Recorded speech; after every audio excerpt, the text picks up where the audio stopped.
How now shall we live? Post-Christian era.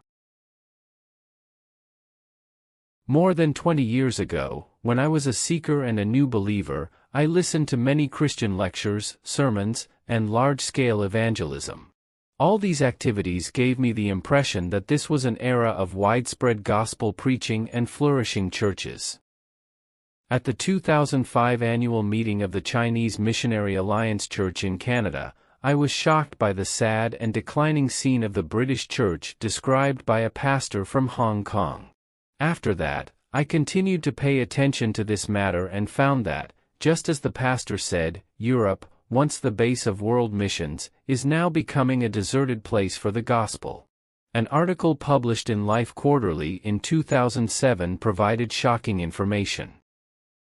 In Germany, Martin Luther's home country, the number of Christians has been declining since the 1970s and is expected to drop to 17 million by 2030, a 35% decrease in 20 years.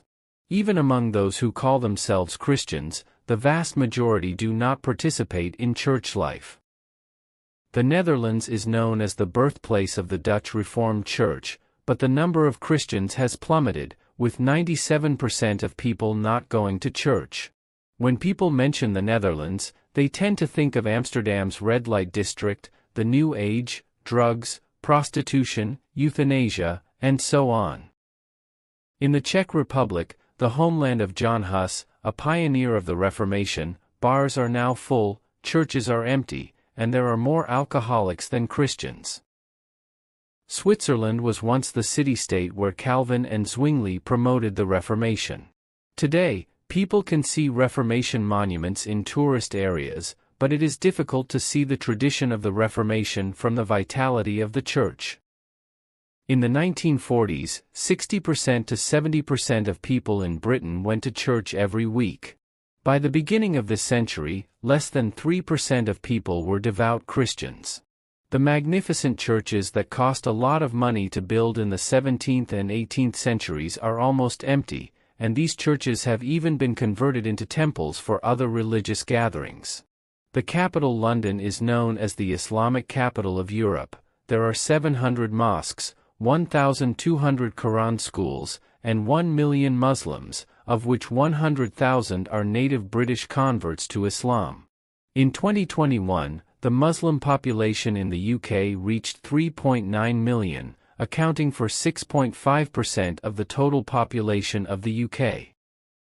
Let's take a look at the United States, a country that originated from the Mayflower Puritans. Studies have shown that there is a serious loss of young congregants in American churches. More than 40% of those who grew up in the church leave the church as adults, and this proportion is as high as 75% to 90% in Chinese churches in the United States. In the United States, about 3,000 to 4,000 churches are forced to close every year due to a decrease in believers and economic pressure. This is the so-called post-Christian era. Faced with such a grim reality, any Christian who truly loves the Lord will be deeply worried and eager to understand the root cause of the church's decline.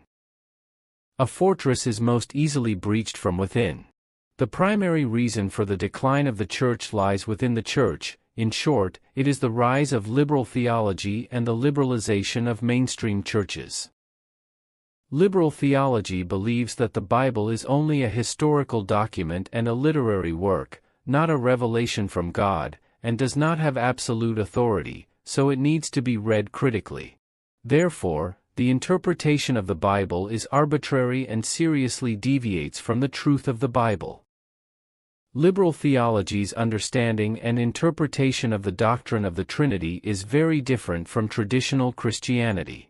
The Trinity, the three persons of the Father, the Son, and the Holy Spirit belong to one God, is one of the core doctrines of traditional Christian theology, but in liberal theology, this doctrine is often reinterpreted, even questioned or diluted.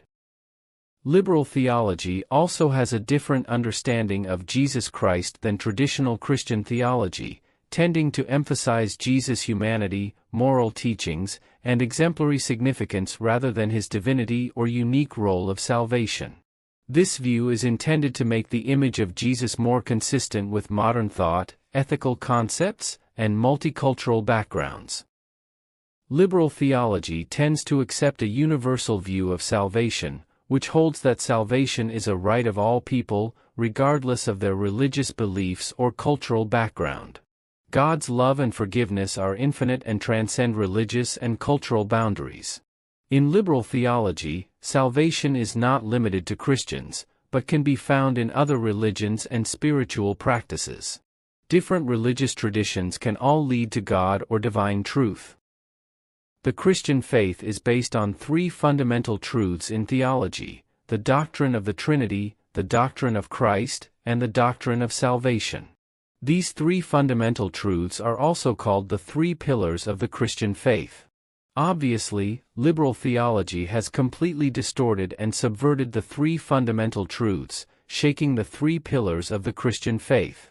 This means that once liberal theology enters the church and becomes the dominant theological thought, the temple of Christian faith will collapse, and the decline of the church will become an inevitable result. Thank you for watching this video. The topic in the video comes from Chapter 3 of Charles Colson's Golden Award-winning book, How Now Shall We Live? Links to some of Charles Colson's books are listed below the video. May God bless you.